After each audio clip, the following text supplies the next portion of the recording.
पिता के अधूरे ख्वाब को पूरा करने की जिद और फिल्म इंडस्ट्री में एक पहचान बनाने का जुनून हिमेश रेशमिया पर ऐसा चढ़ा कि उन्होंने संगीत को ही अपना सब कुछ मान लिया। अहमदाबाद से मुंबई तक का सफर आसान नहीं था, लेकिन वो काली रात देखने के बाद हिमेश रेशमिया की जिंदगी ही बदल गई। उस हादसे वाली रात को वो कभी नहीं भूल सकते। हिमेश रेशमिया आज कितनी भी ऊंचाइयों तक पहुंच जाए, लेकिन वो अपनी इस कामयाबी के पीछे छुपे उस शख्स को कभी नहीं भूल सकते। हिमेश रेशमिया के गॉडफादर ही उनके पिता हैं, जिनका नाम लेना वो कभी नहीं भूलते। एक बार फिर वो इंडियन आइडल 12 के सेट पर पिता को याद कर भावुक हो गए। उन्होंने पिता के बारे में जो बताया उसे सुनकर हर कोई सन्न रह गया। पिता को याद कर हिमेश वहीं सेट पर भावुक हो गए और फूट फूट कर रोने लगे। हिमेश रेशमिया की हालत भी खराब हो गई। दरअसल मोहम्मद दानिश और अंजलि की परफॉर्मेंस के दौरान शो के जजेस हिमेश रेशमिया भावुक हो गए। हिमेश रेशमिया कहते हैं, मेरा नाम है लेकिन मेरे पिताजी का साथ में काम है, सारी तालियां उनकी हैं, जो भी सीखा है उन्हीं से सीखा है। इसके बाद सभी हिमेश के पिता बिपिन रेशमिया को स्टैंडिंग ओवेशन देते हैं। नेहा कक्कर तो उनके पिता और माता दोनों को खड़े होकर सम्मान देती है और उनके काम की तारीफ करती है। आपको बता दें, हिमेश के पिता बिपिन का सपना था कि उनका बेटा जयश एक सफल सिंगर बने, लेकिन ब्रेन हैमरेज ने बिपिन और उनकी पत्नी मधु से जयश को छीन लिया। ये वही पल था जब उनके छोटे बेटे हिमेश ने तय किया था कि वो अपने पिता के सपने को पूरा करेंगे। 23 जुलाई 1973 में जन्मे हिमेश एक ऐसे घर में बड़े हुए जिनका आटा दाल ही संगीत से आता था, जहां बड़े होने का मतलब ही संगीत था। हिमेश की पैदाइश मुंबई की है, पर अपने शहर भावनगर से जुड़े रहने और गुजरात से लगाव के लिए उनको हमेशा जाना जाता है। मुंबई के हिल ग्रेज स्कूल में पढ़ने वाला हिमेश सिर्फ 11 साल का था जब उनके भाई का निधन हो गया था। हिमेश संगीत सीखते रहे और स्कूल की पढ़ाई खत्म होते ही टीवी प्रोडक्शन में लग गए। भाई के साथ हादसे के बाद हिमेश ने ठान लिया था कि वो अपने पिता का अधूरा सपना पूरा करके ही रहेंगे। HR एंटरप्राइजेस कहलाने वाले उनके प्रोडक्शन हाउस ने दूरदर्शन, अहमदाबाद और ZTV के लिए शो बनाने शुरू कर दिए। ZTV पर उनके कई शोज जैसे अंदाज, अमर प्रेम, दम दमादम और आशिकी आते रहे। इन्हीं दिनों उनकी मुलाकात सलमान खान से हुई और फिर हिमेश की किस्मत ही पलट गई। उन्होंने तब से अब तक पीछे मुड़कर ही नहीं देखा। हिमेश ने गीत कंपोज किए, पर उनका पहला बड़ा ब्रेक उन्हें सलमान खान ने दिलाया। सोहेल खान के प्रोडक्शन में बनी फिल्म प्यार किया तो डरना क्या में फिल्म के टाइटल सॉन्ग के अलावा तुम पर हम है हटके यारा भी हिमेश ने बनाया। हालांकि फिल्म के बाकी गीत साजिद वाजिद और जतिन ललित ने बनाए, पर हिमेश को वो बड़ा ब्रेक मिल चुका था जिसकी उन्हें जरूरत थी। तब हिमेश की उम्र 25 साल थी, जिसके बाद सलमान की कई फिल्मों के लिए वो गीत बनाते रहे। 2002 में आई हमराज का म्यूजिक तो सराहा ही गया, पर उससे भी बड़ा ब्रेक आया तेरे नाम फिल्म से। फिल्म तो हिट रही, फिल्म के गीत भी सबकी जुबान पर चढ़ गए। तेरे नाम के लिए उन्हें कई अवार्ड मिले और फिल्म फेयर के बेस्ट म्यूजिक डायरेक्टर के लिए हिमेश नॉमिनेट हुए। तो आप भी हिमेश रेशमिया के लिए कमेंट जरूर करें। उनकी संघर्ष की कहानी पर आप क्या कहना चाहेंगे, कमेंट करना बिल्कुल ना भूलें।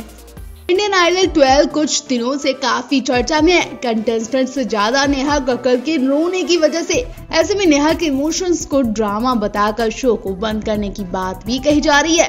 ये बात सुनकर नेहा के फैंस को झटका भी लग सकता है। जब से एक हादसा हुआ तब से लोग इस शो के पीछे हाथ धोकर पड़े हुए हैं। याद हो आपको, कुछ समय पहले गीतकार संतोष आनंद ने इंडियन आइडल 12 के सेट पर एंट्री की थी। शो को खूब लाइमलाइट मिली थी। संतोष आनंद जो ना ही उठ पा रहे थे और ना ही उनके मुंह से ठीक से बात निकल रही थी, वो व्हील चेयर पर बैठकर अपनी परिवार की आप बीती सुना रहे थे। ऐसी हालत में भी संतोष जी को इंडियन आइडल जजेस और मेकर्स ने जबरदस्ती बुलाया और फिर नेहा कक्कर ने आंसू बहाकर उन्हें 5 लाख रुपए भी दिए।